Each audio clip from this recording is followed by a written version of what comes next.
When was the last time you did absolutely nothing?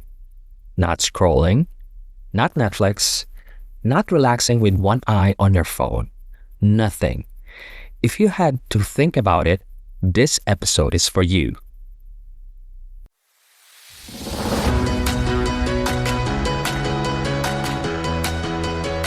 Welcome to the Better Life Project. Conversations for growth, purpose, and everyday life.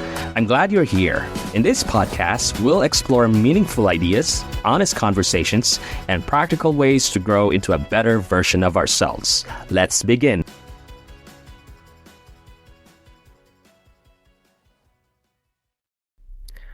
Welcome back to the show. I'm so glad you are here. Last week, we talked about the power of saying no and how protecting your energy isn't selfish, it's wise. Today, we're going deeper into that idea because there's a specific kind of no that most of us are terrified to say. The no to doing, the no to productivity, the no to the invisible voice in your head that says, if you're not busy, you're falling behind. I want to tell you about a man named S1E3.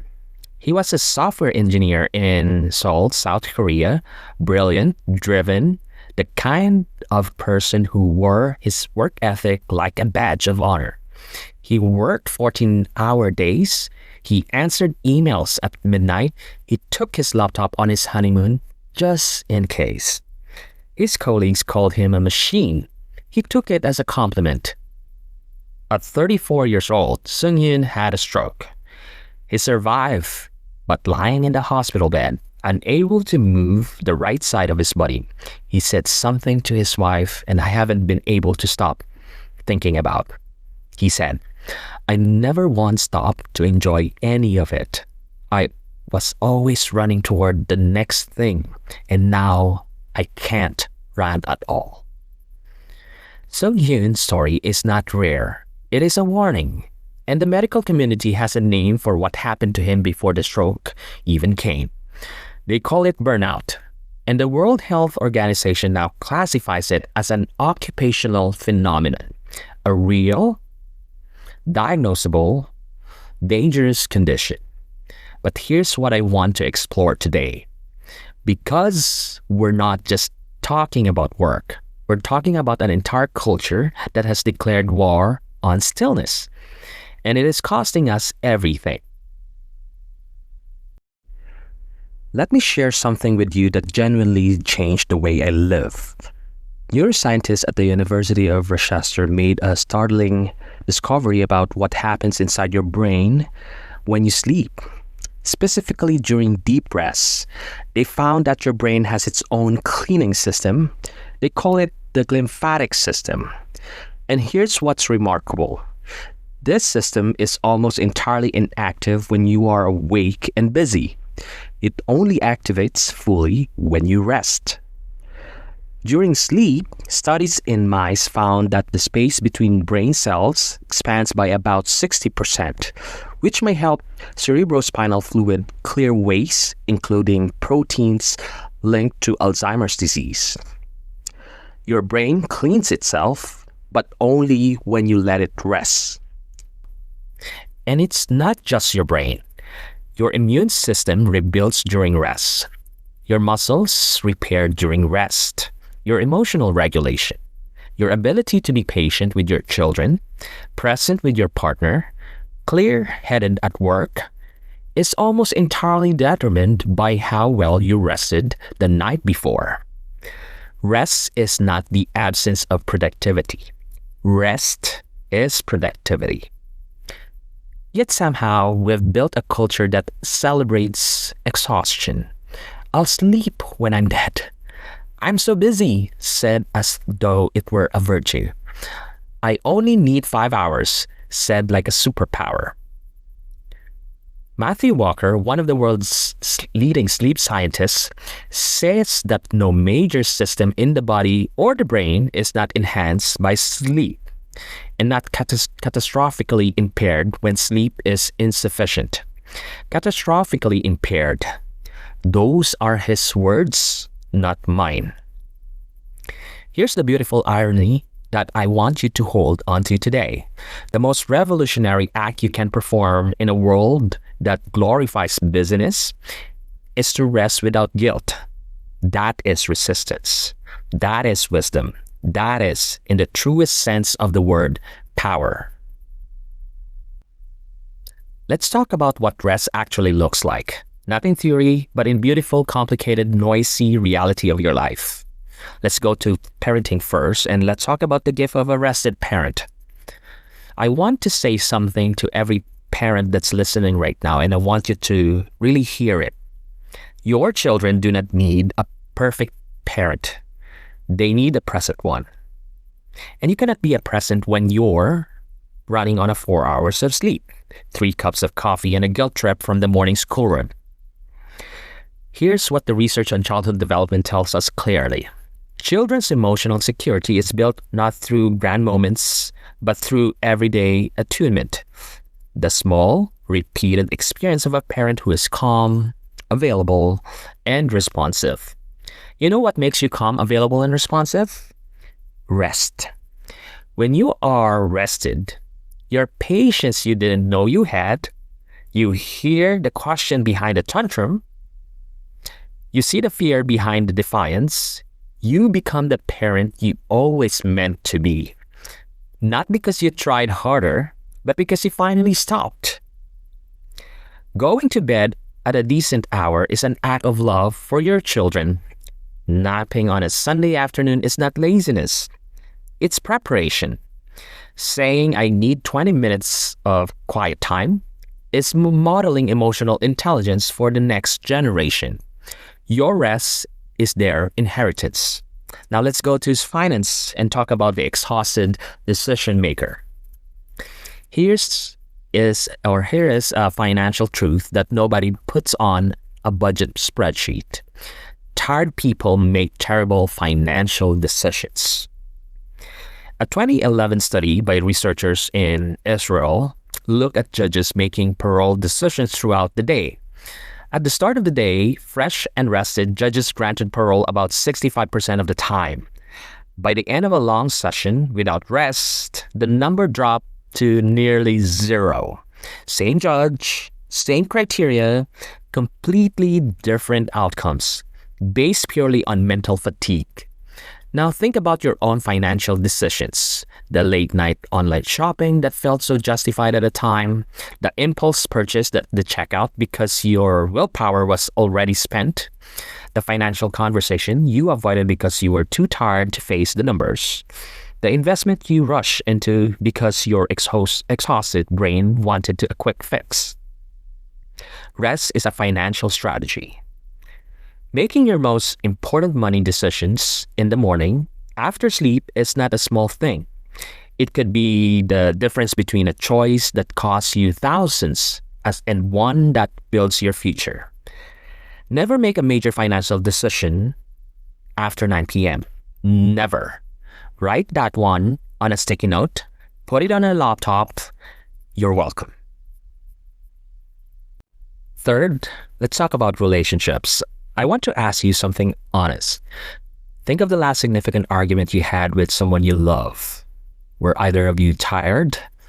I bet everything that the answer is yes, because here is what sleep deprivation does to the relationship. It kills empathy. Literally, the part of your brain responsible for reading emotional cues, extending compassion, and regulating your own reactions, the prefrontal cortex part of the brain, is the first thing to go offline when you're exhausted. This means when you are tired, you misread your partner's neutral face as hostile. You hear criticism in a simple question. You feel overwhelmed by a request that would normally take you 30 seconds. And then you wonder why you keep having the same argument over and over again.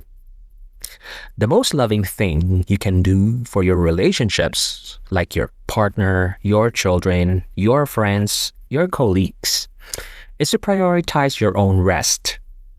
A rested you is a kinder you, a calmer you, a you who listens before reacting, thinks before speaking, chooses connection over conflict. Rest doesn't just restore your body, it restores your relationships. Now, let's go to growth and leadership. The highest performers in the world, like your athletes, Nobel Prize winners, Grammy-winning musicians, have one surprising thing in common. They all treat rest as part of their training. Anders Ericsson, the researcher behind the famous 10,000 hours theory, studied elite violinists at the Berlin Academy of Music. He expected to find the best ones simply practice more, and he was wrong. The best performers practiced intensely, and then they rested deeply. The average 8.5 hours of sleep a night. They napped. They protected their recovery the way they protected their practice. Because here's what the science of peak performance tells us. Growth doesn't happen during the work. Growth happens during the recovery. Your muscles don't get stronger in the gym. They get stronger while you sleep. When the micro tears from training are repaired into something bigger and more resilient. Your ideas don't crystallize in the meeting. They crystallize in the shower, on the walk, in the half-awake space between sleeping and walking. When your resting brain connects dots, your busy brain was too noisy to see. The leaders who sustain greatness over decades are not the ones who outwork everyone. They are the ones who understand the rhythm of push and rest, sprint and recover, create and restore. You cannot pour strategy from an empty mind any more than you can pour water from an empty glass. Here's your challenge this week, and this one might be the hardest one I've given you yet. I want you to schedule rest. Not all rest when everything is done, because everything is never done. You know that I know that. Actual, deliberate, protected rest on the calendar, non-negotiable. It could be a 20-minute nap on a Saturday afternoon. It could be a screen-free hour on Sunday morning. It could be an 8-hour sleep commitment that you honor like a business meeting, because it is one, a meeting with the best version of yourself. And when someone asks what you're doing during that time, and someone will ask, I want you to say this with all the confidence in the world. I'm resting. No apology, no explanation, no qualifier. Because rest is not something you earn after you've been productive enough. Rest is something you deserve simply because you are human. Remember Sung Hyun from the beginning of today's episode? He spent 2 years in rehab. He learned to walk again, he learned to speak clearly again, and when he finally went back to work, part-time, intentionally, on his own terms, he did something he had never done in 14 years of his career. He left at 5 o'clock. He said it felt like the bravest thing he'd ever done. Your bravest thing might be closing the laptop tonight. Your bravest thing might be sleeping in on Saturday. Your bravest thing might be sitting in the silence and letting your mind go quiet without feeling like you should be doing something. You are not a machine. You were never meant to run without stopping. Rest is not the enemy of your dreams. Rest is the fuel. That's episode 3, and I really hope something in there gave you permission today. Permission you didn't know you were waiting for. If this episode spoke to you, share it with someone who is running too hard and hasn't noticed it yet. It might be the most generous thing you do for them this week. Next week, we're going to talk about something that connects everything we've covered so far. The 1% rule, the power of no, and the miracle of rest. We're going to ask the question, who are you becoming? Not what are you doing, but who are you becoming? And whether the answer to that question is one you're proud of, I'll see you then. Rest well, you've earned it. But more than that, you deserved it. Thank you for being here with me on the Better Life Project. If you enjoyed this episode, share it with a friend and stay tuned for more conversations that inspire growth, purpose, and a better everyday life. Until next time, take care and keep moving forward.